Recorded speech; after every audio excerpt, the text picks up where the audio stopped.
Sometimes major works in the history of law fall into oblivion because they are eclipsed by other major works of the same literary genre that happen to appear in the same age.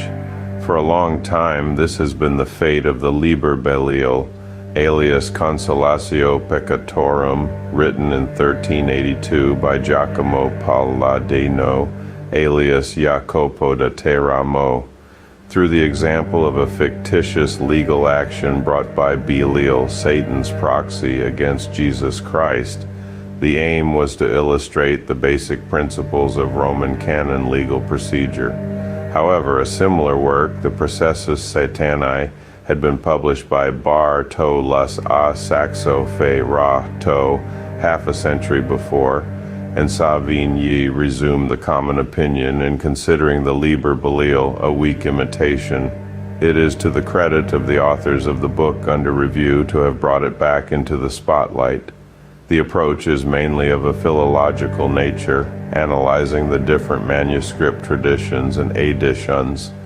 That does not mean that it is irrelevant to legal historians. Comparing editions across Europe increases our understanding of the chronological and regional developments in Roman canon legal procedure.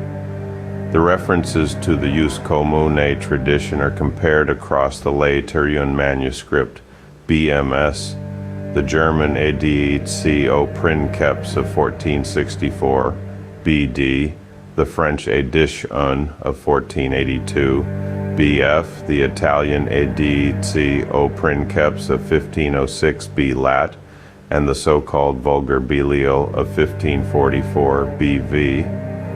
Most omissions of references to learned legal literature appear in the German version of 1464 in comparison with the Vulgar Belial of 1544. BD pays limited attention to die Lect, crime, sin, and penance from the Decretum Gratiae Ashnae, and treats the stages of Roman canon procedure less extensively. An interesting insight, but the reader keeps on wondering why no reference is made to Schragu's 2001 contribution. Yet this reviewer would be happy to see the first 3 chapters published in English, essential reading in a course on the history of procedural law in a European perspective.